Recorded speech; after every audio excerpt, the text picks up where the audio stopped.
దేవుని మాట వినాలి, కష్టపడి పని చేయాలి. అప్పుడు యెహోవా సియోనులో నుండి మనల్ని ఆశీర్వదిస్తాడు. దాని కొనసాగింపుగా మూడవ మాట,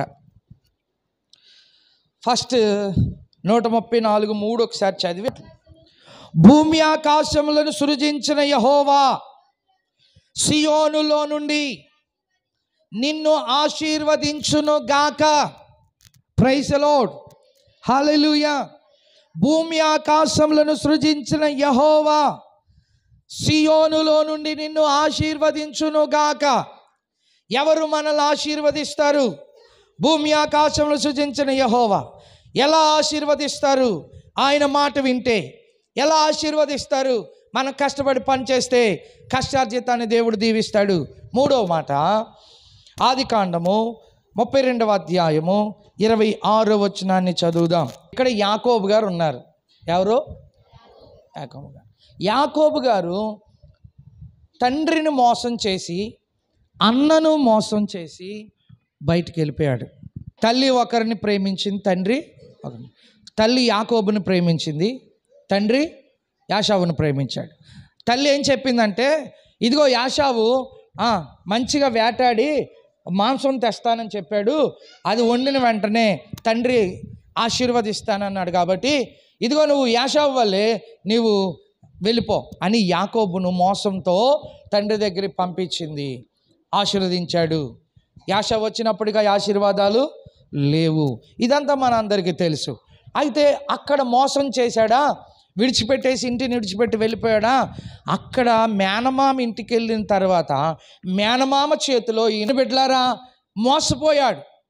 ఇక్కడ మోసం చేశాడు, అక్కడికి వెళ్ళి ఈయన ఆయన చేతిలో మోసపోయాడు.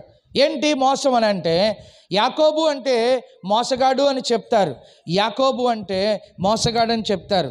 ఎట్లా మోసగాడు అంటే, ఇదిగో అన్నకు రావాల్సిన ఆశీర్వాదాన్ని ఇతను కొట్టేసి పట్టుకుని వెళ్ళిపోయాడు. సరే, వెళ్ళిపోయినటువంటి వ్యక్తి ఎక్కడికి వెళ్ళిపోయాడు? మేనమామ ఇంటికి వెళ్ళిపోయాడు.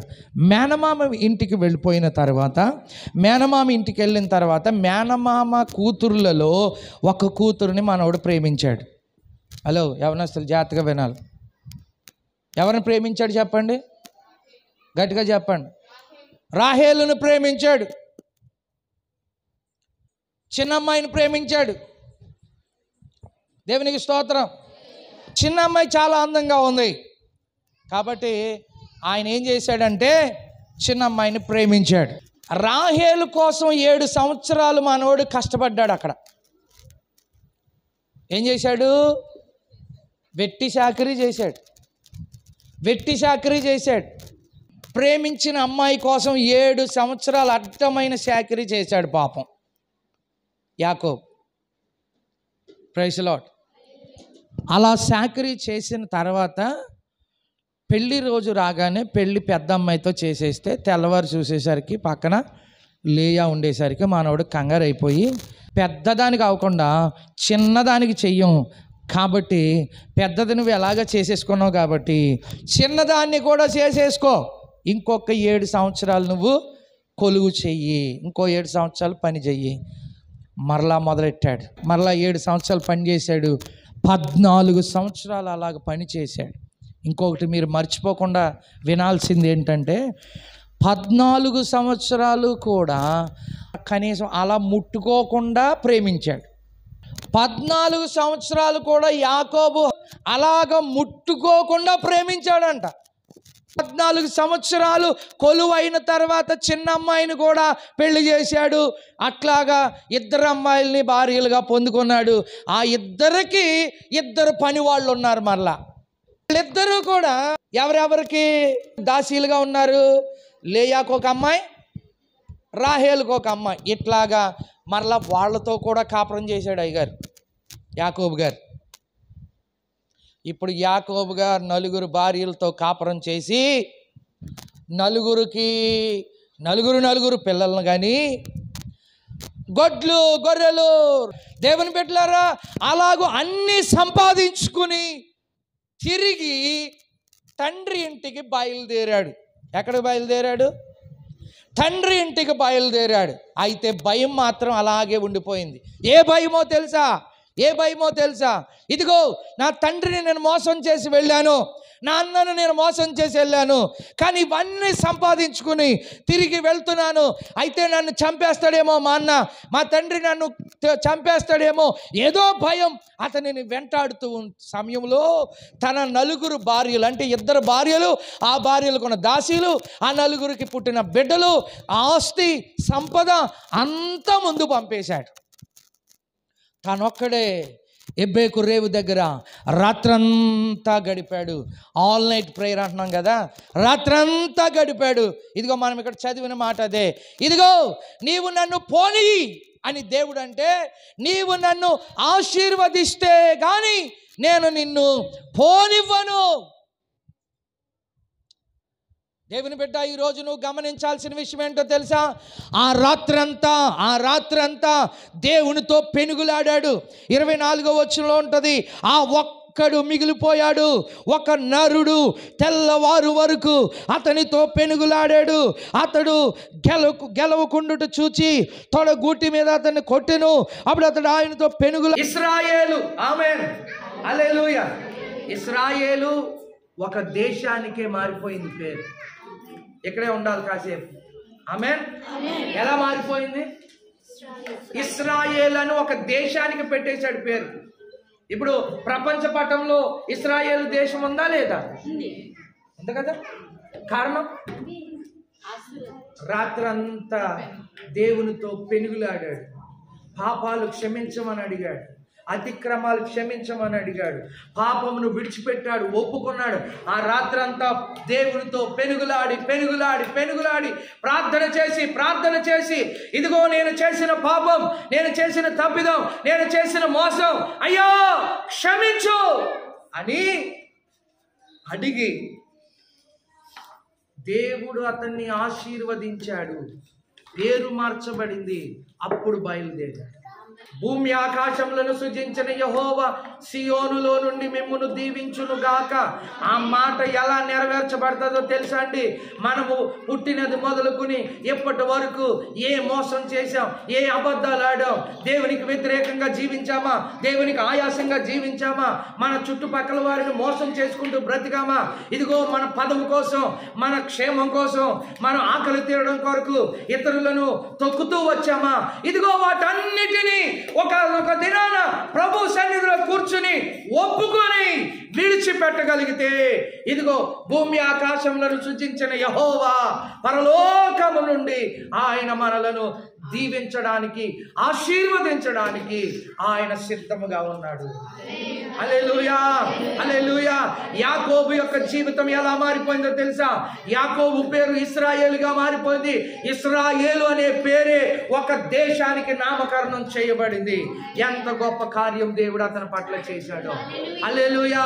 మనం ఇప్పటికి కూడా అంటాము యాకోబు మోసగాడు, యాకోబు మోసగాడు, యాకోబు మోసగాడని.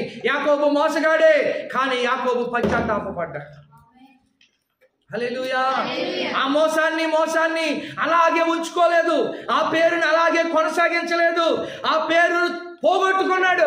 ఆ పేరు అక్కడ చెరుపు వేయబడింది. ఆ పేరు ఇక మళ్ళా జీవితంలో వినబడకుండా, ఇదిగో నీ పేరు యాకోబు కాదు, ఇశ్రాయేలే. ఈరోజు మన పేర్లు మారుతాయి కానీ బతుకులు మారవు. ఇశ్రాయేలుగా మార్చబడాలంటే నువ్వు పాత బతుకు వదిలేయాలా? వదలకపోతే నువ్వు ఇంకా అక్కడే ఉన్నావు. పేరుకు మాత్రం నువ్వు క్రైస్తవుడిగా జీవిస్తున్నావు, కానీ నువ్వు జీవించుచున్నావన్న పేరు మాత్రమే. నువ్వు క్రైస్తవురాలు అని బైబిల్ పట్టుకుంటున్నావు, కానీ నువ్వు చచ్చిన వాడితో సమానం అంటున్నాడు. చచ్చిన వాడు ఎలా ఉంటాడు? కదలడు, మెదలడు, అట్లాగే స్థిరంగా ఉంటాడు. ఆ దానితో పోల్చాడు మన బ్రతుకు. హల్లెలూయా. మనం ఆదివారం బైబిల్ పట్టుకుని దేవుని మందిరానికి వచ్చేసినంత మాత్రాన క్రైస్తవుడు కాదు. క్రైస్తవుడు అనే ఒక వేషాన్ని ధరించుకుని, నేను క్రైస్తవుడిని, నేను పాస్టర్ అని ఒక తెల్లబట్టలు వేసుకుని ఆ ఆదివారం వరకే ఉండి ఆ తర్వాత నా బ్రతుకు నాదే అనుకున్న వాడికి ఆశీర్వాదాలు లేవు. దేవునికి స్తోత్రం కలుగును గాక. హల్లెలూయా, హల్లెలూయా. ఆదివారం మట్టుకే భక్తి, శుక్రవారం మట్టుకే భక్తి, 21 రోజుల మట్టుకే భక్తి, 40 రోజుల మట్టుకే భక్తి, 7 రోజుల మట్టుకే భక్తి, 3 రోజుల మట్టుకే భక్తి అంటే వారి జీవితం ఎన్నటెన్నటికీ కూడా ఆశీర్వాదకరంగా మారదు. కానీ దేవుడు మారాలని కోరుకుంటున్నాడు. నీవు కూడా మారాలని కోరుకుంటున్నావు, కానీ మారడానికి నువ్వేం చేయాలో అది చేయట్లేదు. దేవుడు మారాలని చెబుతున్నాడు, మారడానికి నువ్వేం చేయాలో అది చెబుతూనే ఉన్నాడు, నా చిన్నప్పటి నుండి, మీ చిన్నప్పటి నుండి. కానీ ఈరోజు ఎబ్బేకు రేవు దగ్గర ఒంటరిగా పోరాడి పోరాడి పోరాడి పోరాడి గెలిచి తన పేరే మార్చుకుని, తన జీవితాన్ని మార్చుకుని, పాత బ్రతుకు అక్కడే వదిలేసి, యాకోబుగా ఉన్న బ్రతుకు అక్కడే వదిలేసి, యాకోబుగా మోసం అనే మాట, అనే విషయాలు, అనే ఆలోచనలు, అనే తలంపులు అన్నీ ఆ రాత్రి ఆ ఎబ్బేకు రేవు దగ్గరే వదిలేసి దాటి వచ్చాడు ఇశ్రాయేలుగా. ఈరోజు నువ్వు ఇశ్రాయేలుగా మారాలని ప్రభు కోరుకుంటా ఉన్నాడు. అప్పుడు సియోనులో నుండి యెహోవా నిన్ను ఆశీర్వదించుతాడు. ఆమేన్. హల్లెలూయా. ఎలా మారాలి? ఇశ్రాయేలుగా మారాలి. యాకోబులాగా ఉండకూడదు. ఇంకా యాకోబులా ఉండకూడదు. ఇంకా యాకోబులాగా ఉంటే ఆశీర్వాదం ఉండదు. దేవునికి స్తోత్రం. హల్లెలూయా. మరి అలాగంటే యాషావు పొందవలసినటువంటి ఆశీర్వాదం యాకోబు పొందేశాడు కదండి. మోసకరమైన ఆశీర్వాదం ఎంతకాలం ఉంటుందండి? ఆమేన్. నాకు అర్థమైన విషయం ఏంటి తెలుసా? మోసకరంగా సంపాదించుకున్న ఆస్తి ఉంది, కానీ ధైర్యంగా వెళ్ళలేకపోతున్నాడు తండ్రి అన్న దగ్గరికి. పశ్చాత్తాప పడి వెళ్తున్నాడు. అక్రమంగా సంపాదించిన డబ్బు, అక్రమంగా సంపాదించిన ఆస్తిపాస్తులు పరలోకానికి తీసుకెళ్ళవు. భయం భయం భయం భయం భయంతో బ్రతకాలి ఆ వ్యక్తి. దేవునికి స్తోత్రం కలుగు. ఈరోజు చాలా భారంతో మూడో మాట మీకు చెప్తున్నాను, వినండి. పాపమును ఒప్పుకొని ఆ రేవు దాటి వెళ్ళాలి. ఆ రాత్రి అంతా ఎవరు లేరు, ఒక్కడే ఉన్నాడు. ఒక్క నరుడు రాత్రంతా గోజాడాడు. ఒక్క నరుడు రాత్రంతా కన్నీరు గార్చాడు. ఒక్క నరుడు ఒక్కడే ఒక్కడే, ఎవరు లేరు. చీకటి, అగాధం, అగాధం, అరణ్యం, మనుషులు లేని ప్రాంతం అది, అరణ్యం అది. దేవుని బిడ్డలారా, ఎవడు లేడు, పలకరించేవాడు లేడు, ఆకలిస్తే ఆహారం పెట్టేవాడు లేడు, దాహం వేస్తే నీళ్ళు ఇచ్చేవాడు లేడు. ఏ పాములు వస్తున్నాయో, ఏ విషపురుగులు వస్తున్నాయో, ఏ సింహాలు వస్తున్నాయో, ఇవన్నీ వాటన్నిటి మధ్య రాత్రంతా దేవుడితో మాట్లాడాడు.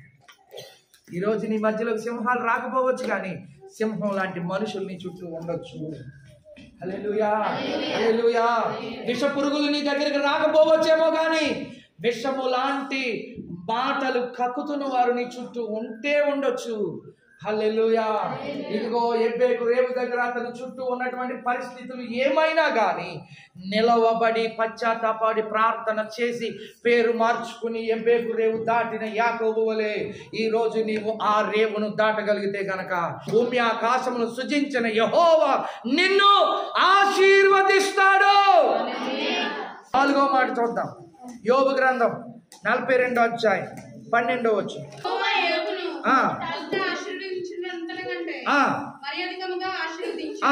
అతనికి 14,000 గొర్రెలను, అది 6,000 ఒంటెలు, 1000 జతల ఎడ్లు, 1000 ఆడుగాడిదలను కలిగెను. దేవునికి స్తోత్రం.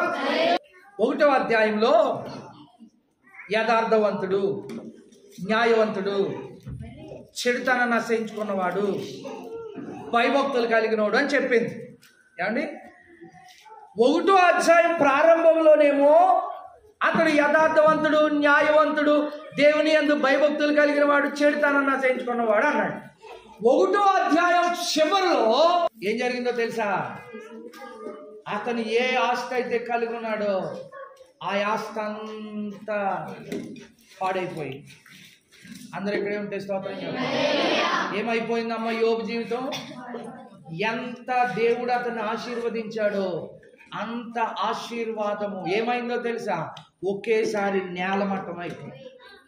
నేలమట్టం అయిపోయింది. గొర్రెలు లేవు, గొడ్లు లేవు, గాడిదలు లేవు, గుర్రాలు లేవు. అతని ఆస్తి ఏదైతే ఉందో, ఎంతైతే దేవుడు ఇచ్చాడో ఆ ఆస్తి అంతా కూడా లేదు. ఇంకా అంతా అయిపోయింది, నేలమట్టం అయిపోయింది. నేలమట్టం అయిపోయినటువంటి యోబు జీవితంలో ఒక్క తప్పుడు మాట అయినను ఎప్పుడు యోబు పలికిన రోజు లేదు. ఈవెందో భార్య వచ్చి అన్నది, ఎందుకు ఇంకా దేవుడు అంటావు, ఎంత నాశనం చేసినా ఇంకా దేవుడు అంటావేంటి యోబు, దూషించి అని కూడా చెప్పింది భార్య. అర్థమైందా? ఏమని చెప్పింది భార్య? గట్టిగా చెప్పండి. దేవుణ్ణి నువ్వు దూషించి చచ్చిపో అని చెప్పింది, మరణం కమ్ము అని చెప్పింది. యోబు ఏమన్నాడు తెలుసా? మూర్ఖురాలు మాట్లాడినట్లు నువ్వు మాట్లాడదు. మూర్ఖురాలు మాట్లాడినట్లు మాట్లాడుతున్నాను. మూర్ఖురాలు అనలేదు భార్యను కొడతట్లేదు ఆయన. ఎంత నీతిమంతుడో యోబు. మనకి కోపం వచ్చిందంటే కొడతాం, తిడతాం, తన్నుతాం, పచ్చి బూతులు తిడతాం. అవునా బిడ్లారా? అక్కడ ఏం జరిగిందో తెలుసా? మూర్ఖురాలు మాట్లాడినట్లు మాట్లాడుచున్నావు అంటే మూర్ఖురాలు ఆవిడ కాదు. మూర్ఖురాలు ఇంకొక ఆవిడ ఉంది. ఆవిడ మాట్లాడుతుంది, అలాగే మాట్లాడుతుంది, మూర్ఖంగా మాట్లాడుతుంది, అక్రమంగా మాట్లాడుతుంది, లేనిపోని మాటలు మాట్లాడుతుంది. దానికి అదే అలవాటు, బురద జాలడం అలవాటు. అలాగ మాట్లాడుతున్నావు నువ్వు అన్నాడే తప్ప, ఏయ్ మూర్ఖురాలా ఏం మాట్లాడుతున్నావు నువ్వు అనలేదు. అంటే ఆ విషయంలో కూడా యోబు తప్పు చేయలేదు. దేవునికి స్తోత్రం. అలాంటి నీతి కలిగి ఉన్నటువంటి యోబు జీవితంలో అకస్మాత్తుగా అపవాది ఆ ఇంటిని శిథిలం చేసేశాడు, నేలమట్టం చేసేశాడు. ఎలా చేశాడో తెలుసా? దేవుడి దగ్గరికి వెళ్ళాడు. ఇదిగో నువ్వు యోబు చుట్టూ కంచె వేసావు కాబట్టి యోబుని ఎందు భయభక్తులు కలిగి ఉన్నాడు. ఒకసారి ఆ కంచెగాను తీసేస్తే యోబు నిన్ను ఆరాధిస్తాడో లేదో ఒకసారి చూడని వాదం పెట్టుకుని దేవునితో అపవాది తిరిగి వచ్చాడు. ఇదిగో దేవుడు అన్నాడు, నువ్వు ఎంత చేసుకున్నా యోబు ఏమి కూడా నా కొరకే నిలబడతాడు, నేను అతని చుట్టూ కంచె వేశాను. సరే నీకు కావాలి అంటున్నావు కాబట్టి వెళ్ళు, అతని ప్రాణం తప్ప మిగతాది నువ్వు ఏదైనా చేసుకోవచ్చు అన్నాడు. అపవాది వచ్చి అతన్ని ఎలా చేసేసాడు తెలుసా? దేవుడు పర్మిషన్తోనే తీసుకున్నాడు. జ్ఞాపం చేసుకోండి, దేవుడు పర్మిషన్ లేకుండా అపవాది కూడా మన దగ్గరికి రాడు. హల్లెలూయా. అపవాది కూడా మన దగ్గర రాడు. ఎందుకంటే మన చుట్టూ ఏముంది చెప్పండి? ఏముంది? హల్లెలూయా. దేవుడు ఏమంటున్నాడు తెలుసా? రాయి తగలకుండా తన దూతలకు ఆజ్ఞాపించాడట. నువ్వు పడిపోతున్నప్పుడే దూతలు వచ్చి నిన్ను ఎత్తి పట్టుకుంటాయి. దేవునికి స్తోత్రం. హల్లెలూయా. ఇదిగో ఆయన చుట్టూ నువ్వు కంచె వేశావు. ఎవరు వేశారు? దేవుడే. నీ ఇంటి చుట్టూ కంచె వేశాడు. శత్రువు కూడా రాడు నీ ఇంట్లోకి, అపవాది రాడు, సాతాను రాడు. ఒకవేళ వచ్చాడే అనుకో, అది భస్మం అయిపోతాడు. ఎవరిలో తెలుసు? అది దేవుని ఇల్లు, దేవుని పిల్లలుండే ఇల్లు. దేవునికి స్తోత్రం. హల్లెలూయా, హల్లెలూయా. ఏదో స్టోరీ చెప్తున్నా, కల్పన కథలు చెప్తాను అనుకున్నారేమో మీరు. బైబిల్లో ఉన్న మాటలే చెప్తున్నాను.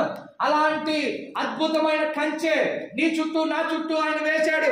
పర్మిషన్ తెచ్చుకుని వచ్చి తన కుటుంబాన్ని నాశనం చేశాడు, నేలమట్టం చేసేశాడు.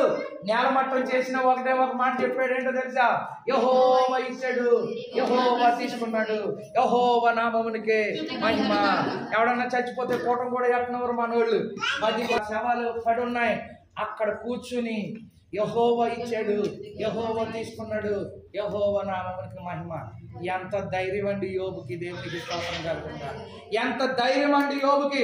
ఈరోజు ఒక్కరు చచ్చిపోతేనే మనం ఏడుస్తాం, ఏడుపులో ఉంటే కూట పెట్టేసుకున్నారని కంప్లైంట్ ఇస్తాం. హల్లెలూయా. అలాంటిది తన కడుపును పుట్టినటువంటి బిడ్డలు 10 మంది చచ్చిపోతే, అరే బాబు నువ్వు ఏదైనా తప్పు చేసి ఉంటావు అందుకే దేవుడి శిక్ష అన్నాడు, లేకపోతే నువ్వు దేవునికి ఆయాసకరంగా ఏదైనా ప్రవర్తించుంటావు అందుకే నీకు ఈ శిక్ష అన్నాడు ఒక ఫ్రెండ్. ఇంకొకరు అన్నాడు, ఇదిగో దేవునికి నువ్వు దూరం అయిపోయిన పరిస్థితులు ఉన్నాయేమో, ఒకసారి దగ్గర అన్నాడు. భార్య ఏమో దూషించి చచ్చిపోయింది.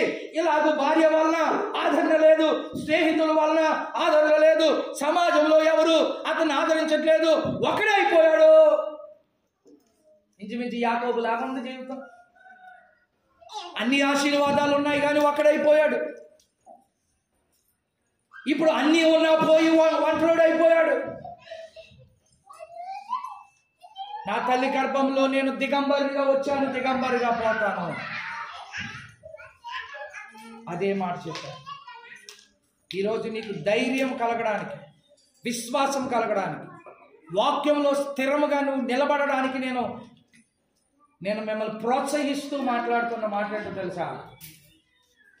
చచ్చిపోయిన శవాల ముందు కృతజ్ఞత స్తుతి ఆరాధన చేశాడు. కృతజ్ఞత స్తుతి ఆరాధన ఎక్కడ జరిగిద్దో తెలుసా? ఇల్లు కట్టుకున్నాం, పెళ్ళయింది, పిల్లలు పుట్టారు, సంతానం కలిగింది, 10th పాస్ అయ్యారు, ఇంటర్ పాస్ అయ్యారు, లేక పిల్లలు పుట్టారు. అలాంటివే కృతజ్ఞతలు. పుట్టినరోజు కృతజ్ఞతలు. కానీ చచ్చిన రోజు కృతజ్ఞత ఏంటండి? మీకు అది బైబిల్లో. కానీ రియల్గా మీకు ఒక లింక్ పెడతాను చూడండి యూట్యూబ్లో. వెస్ట్ గోదావరిలో పాస్టర్ గారు ఉన్నారు. వాళ్ళ కొడుకు గొప్ప సువార్త చేయడానికి తిరిగిన వ్యక్తి సడన్గా భయంకరమైన వ్యాధి అతనికి వచ్చింది, చనిపోయాడు. 2 రోజులు వాళ్ళ ఇంట్లో సువార్త కూటాలు పెట్టారు. శవాన్ని అక్కడే పెట్టుకుని టైటిల్ ఎలా పెట్టారు తెలుసా? కృతజ్ఞతా స్తుతి కూడిక. మనం ఏం పెడతాం తెలుసా టైటిల్? జ్ఞాపకార్థ కూడిక, ఆదరణ కూడిక, స్మారక కూడిక. వాళ్ళు ఎలా పెట్టారో తెలుసా? కృతజ్ఞత స్తుతి కూడిక. పాస్టర్ గారు కుమారుడు చచ్చిపోతే వాళ్ళు కూడికలు పెట్టారు, సభలు పెట్టారు. ఏ సభలో? సువార్త సభలో పెట్టి దానికి ఏ టైటిల్ పెట్టారు తెలుసా? మీకు లింక్ పెడతాను, అబద్ధమైతే మీరు చూడండి మొబైల్లో ఉన్న వాళ్ళు అందరూ. కృతజ్ఞత స్తుతి కూడిక. నా దేవుని దగ్గరికి నా కుమారుడు వెళ్ళిపోయాడు, ఇక్కడ ప్రయాసాలు మానాడు, నా తండ్రి అయిన దేవుని కుడి పార్శ్వమందు ఉన్నాడు, ఆయన ఒడిలో నా కొడుకున్నాడు, అంతకు మించిన కృతజ్ఞత ఇంకేముంది? నా దేవుడు నా కొడుకును అక్కడికి తీసుకెళ్ళాడు. తల్లి, తండ్రి, తోబుట్టులు, సంఘం దుఃఖపడుతూనే ఆనందంతో కృతజ్ఞతాస్తుతులు చెల్లించారు. 2 దినాలు మీటింగ్స్ పెట్టి వాళ్ళే ఆదరింపబడుతున్నారు. యెహోవా ఇచ్చాను, యెహోవా తీసుకున్నాడు, యెహోవా కొరకు సేవ చేశాడు, యెహోవా కొరకు చచ్చిపోయాడని వాళ్ళే ధీమాగా ఉంటే వెళ్ళిన పాస్టర్ గారు ఏమని ఆదరిస్తాడు? యోబు లాంటి జీవితం కనుక నీకుంటే కనుక, ఇదిగో ఇప్పుడు మనం చదివామే 42వ అధ్యాయంలో, 1వ అధ్యాయంలో కోల్పోయినవన్నీ తిరిగి మరలా 42వ అధ్యాయంలో అతను నిలబడినాడు కనుకనే. Praise the Lord. Hallelujah, hallelujah, hallelujah. శ్రమలలో దేవుణ్ణి దూషించకుండా విశ్వాసంతో నిలబడ్డాడు. దుఃఖములో, ఏడుపులో, హల్లెలూయా, దేవునికి దూరమైనటువంటి పరిస్థితులలో, నా పెళ్లి చేయట్లేదు ఆయన, నాకు పిల్లలు ఇవ్వట్లేదు ఆయన, లేకపోతే నా ఇల్లు కట్టుకోవడానికి అవకాశం ఇవ్వట్లేదు ఆయన, లేకపోతే నా చదువు పాస్ అవడానికి కృపణ ఇవ్వట్లేదు ఆయన, నా బ్రతుకంతా ఇదే ఎందుకు వచ్చిన దేవుడు రా బాబు అనే ఆలోచనతో ఉన్న ప్రజలారా వినండి. దేవుడు అన్యాయస్తుడు కాదు, దేవుడు పక్షపాతి కాదు.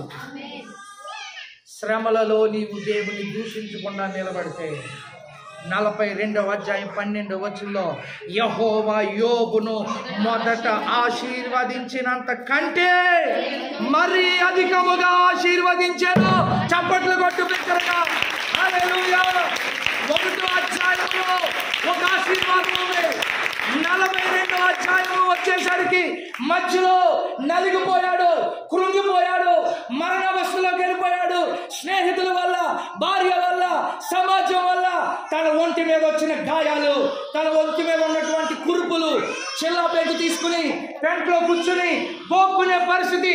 కొన్నిసార్లు చిల్లా పెంకు తీసుకుని యోబట తన శరీరం మీద వచ్చిన పుండ్లు గోక్కున్నాడు ఊడిలో కూర్చుని. అలాంటి బ్రతుకు యోబుది.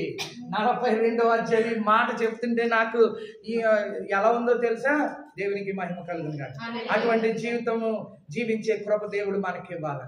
అలాగూ బ్రతికినటువంటి ఆయనకు మరీ అధికముగా ఆశీర్వదించాను, మరీ అధికముగా ఆశీర్వదించాను. అండర్లైన్ చేసుకోండి, మరీ అధికముగా ఆశీర్వదించాను. మునుపటి కంటే, మొదట ఆశీర్వదించినంత కంటే, మొదట ఆశీర్వదించినంత కంటే మరీ ఎక్కువగా అతనిని ఆశీర్వదించాను. ఎంత గొప్ప మాట. స్నేహితులు విడిచిపెట్టేశారు, దేవుడు విడిచిపెట్టాడా? బంధువులు విడిచిపెట్టారు, దేవుడు విడిచిపెట్టాడా? సమాజం విడిచిపెట్టింది, దేవుడు విడిచిపెట్టాడా? భార్య తిట్టింది, దేవుడు విడిచిపెట్టాడా? శత్రువు పతనవస్థకు తీసుకొచ్చాడు, దేవుడు విడిచిపెట్టాడా? ఒదిగో కలిగి ఉన్నవన్నీ కోల్పోయాడు, 0 స్థాయికి వెళ్ళిపోయాడు, దేవుడు విడిచిపెట్టాడా? మరీ ఎక్కువగా. ఎందుకో తెలుసా? శ్రమలలో కూడా దేవుని కొరకే నిలబడ్డాడు. చావైనా బ్రతుకైనా నీ కొరకే దేవా, నీ సాక్షిగా ఎలా జీవింతునయ్యా ప్రభువా. కాచితివి ఇంత కాలం, కాచితివి ఇంత కాలం. నిలువెల్ల ఘోరపు విషమేనయ్యా, మనిషిగా పుట్టిన సర్పానయ్యా. పాపం కడిగావులే, విషం విరిచావులే, పాపం కడిగావులే, విషం విరిచావులే. అరచేతుల్లో నన్ను చెక్కున్నావులే, క్రీస్తు దాసుగా ఇలా నీవు నిలిపావులే ప్రభువా.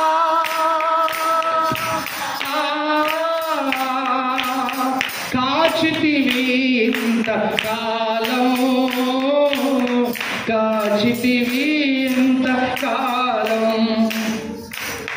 కోరి వలచావు నా బ్రతుకు మలచావయ్యా, మరణ ఛాయలు అన్నిటినీ విరిచావయ్యా.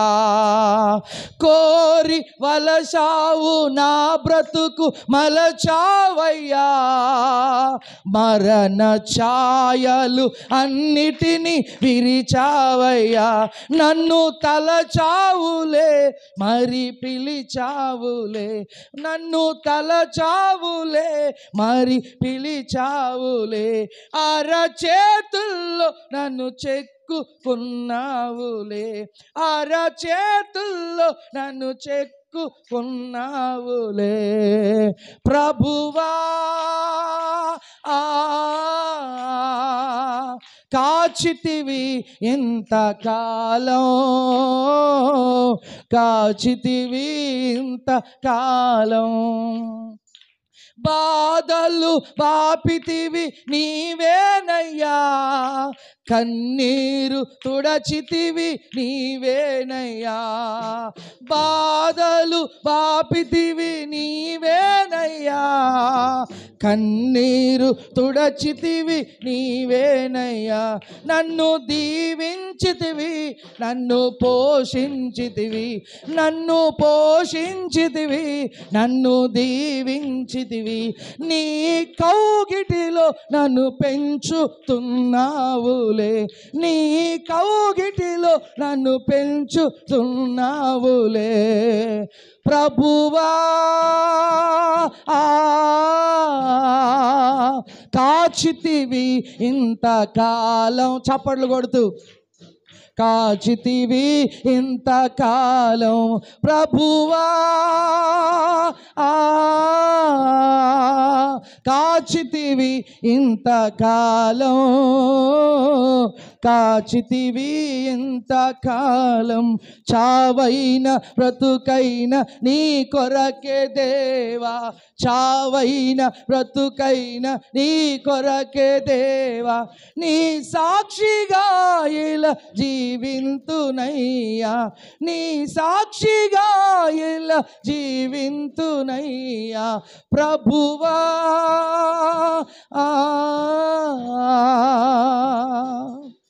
కాచితివి ఇంత కాలం, కాచితివి ఇంత కాలం. హల్లెలూయా.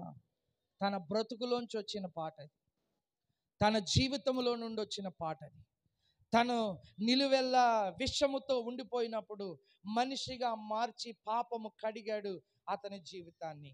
ఇదిగో కోరి వచ్చాడు, బ్రతుకును మార్చాడు, మరణ ఛాయలన్నిటినీ కూడా తొలగించాడు, బాధలిచ్చాడు, కన్నీరు తుడిచాడు, దీవించాడు. క్రీస్తు సాక్షిగా, క్రీస్తు దాసుగా మేసాల గుర్రప్ప కొనసాగుతూ ఉన్నాడు. కానీ అపవాది ఏం చేసింది ఇప్పుడు? ఏం చేసింది ఇప్పుడు? తను ఎంత భక్తిగా జీవించడం ప్రారంభించాడో అంత నాశనానికి తీసుకెళ్ళి. యోబు నిలబడ్డాడు. నువ్వు నిలబడగలుగుతున్నారా? లేదండి, నా భర్త అన్యుడండి, అయినా పర్లేదు నిలబడు. నా కుమారుడు అన్యుడండి, అయినా పర్లేదు నిలబడు. నీ భర్త, నీ కుమారుడు, నీ కుమార్తె బ్రతుకును కూడా మారుస్తాడు. నువ్వు నిలబడగలిగితే, యోబు వలె నువ్వు నిలబడగలిగితే, భార్య తిట్టమనలేదా? భార్య చచ్చిపోరా బాబు తిట్టేశాను లేదా? స్నేహితుడు ఎందుకురా బాబు నువ్వు తప్పు చేసుంటావు అందుకే ఇలాగయింది, ఎందుకు వచ్చిన గొడవరా బాబు క్షమించమని అడిగాని దూషించలేదా? ఎంతమంది ఎన్ని విధాలుగా మాట్లాడినా ఒక్కడే నిలబడ్డాడు. నీ ఇంటిలో నువ్వు ఒక్కరే నువ్వు నిలబడగలిగితే నీ బ్రతుకును, నీ స్థితిని, నీ ఇంటిని, నీ జీవితాన్ని మార్చడానికి నా దేవుడు సమర్థుడు. హల్లెలూయా, హల్లెలూయా, హల్లెలూయా, హల్లెలూయా. శ్రమలలో కూడా యేసయ్యను దూషించకుండా నిలబడు. నష్టంలో కూడా నిలబడు. కృంగిన సమయంలో కూడా నిలబడు. సహోదరి, సహోదరుడు, తల్లి, తండ్రి, నీ జీవితం పతనావస్థకు వెళ్ళిపోతున్నా నిలబడు. నీ పీక మీద కత్తెట్టి యేసు ప్రభు దేవుడు కాదు అని చెప్పు అని మతోన్మాది వచ్చి నీ మీద కత్తెడతాడు. యేసే దేవుడు అని నిలబడు. హల్లెలూయా. మునుపటి కంటే అధికమైన ఆశీర్వాదం, మునుపటి కంటే అధికమైన మేలు మరీ ఎక్కువగా యోబు జీవితాన్ని ఆశీర్వదించినట్లుగా, యాకోబు జీవితాన్ని ఆశీర్వదించినట్లుగా ఈరోజు నిన్ను, నీ కుటుంబాన్ని కూడా ఆశీర్వదించడానికి నా దేవుడు సిద్ధముగా ఉన్నాడు. ఇంకొక 3 విషయాలు ఏమండి, 24వ కీర్తన 4-5 వచనాల్లో 3 విషయాలు కూడా అందులోనే ఉంటాయి. ఒకసారి చదివితే మంచిదే. 24వ అధ్యాయం కీర్తన 4-5 వచనాలు. వ్యర్థమైన దాని యందు మనసు పెట్టకయు,